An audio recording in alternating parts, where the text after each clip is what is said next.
So, good evening to everyone. I just want to share my quick opinion about this ongoing case currently being handled in Bangalore. So, I'm not here to judge or support anyone. I'm just giving my opinion because it's social media and everyone has his or her right to share his or her opinion on social media. So, I just want to say something.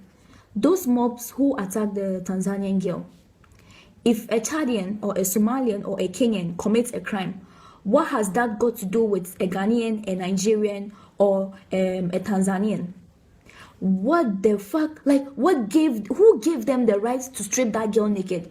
Do they know what it means to be a girl? Do they know what it means to be a woman? Do they have manners? Do they have values? How were they brought up?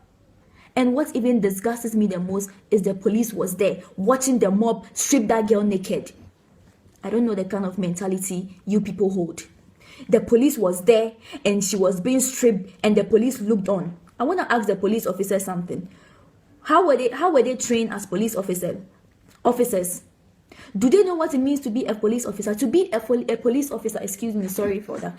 To be a police officer is not just to protect citizens of your country, but to protect foreigners as well. Listen, as long as I'm a foreigner in this country, and I believe the Constitution grants rights for foreigners, as long as we are foreigners of this country, we have every right to be protected by the police. You are not just working as a police officer to protect only your citizens. You have to protect foreigners. And I want to tell those police officers something. Listen, had it been you guys had protected that girl and even you were killed by the mob, I can bet the world would have been celebrating you today. But based on that, as I want to tell Indians something very clearly, and it's my piece of opinion. If you don't want foreigners in your country, close your borders and say, done. We don't want foreigners in our country and foreigners will not come. But as long as we are in your country, you have to give us that respect and the police has to protect us as foreigners living in this country. Indians are living in our countries peacefully with no problem. Why is it the same here? I'm living in Hyderabad and I can bet, listen, Hyderabad is such a cool and peaceful place, but I can bet some morons behave in a certain way you can't understand. I receive a whole lot of gestures, but I don't care. I don't mind. Sometimes I'm like, you guys, are you crazy? Sometimes I get so pissed and I just speak out my mind to them. But this is like, I just want to say something very clearly and short. Africans are not beggars. But you know, as the saying goes, travel, see, and experience. That is the more reason why a lot of us like travel out. Some of us coming to India was an opportunity, and we'll be forever be grateful. But please, I want to beg the government, protect foreigners.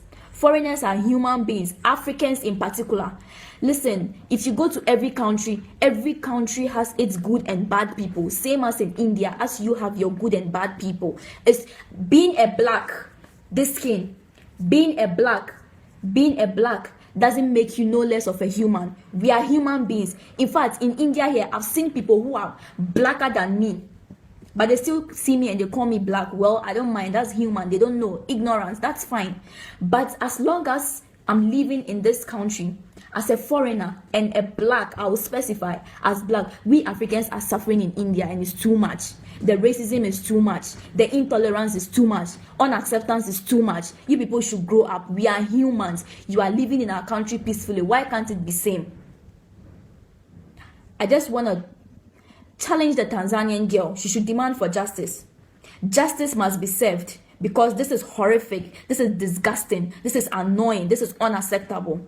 And on this note, I would like to call on all Africans. We Africans need to come together as one. Because it's only togetherness that can make us one. If we are not together, there's no unity. But with unity, we can progress. So on this note, I want to challenge all Africans to come together as one. Speak with one voice. That's the only way our voices can be heard and recognized. Thank you.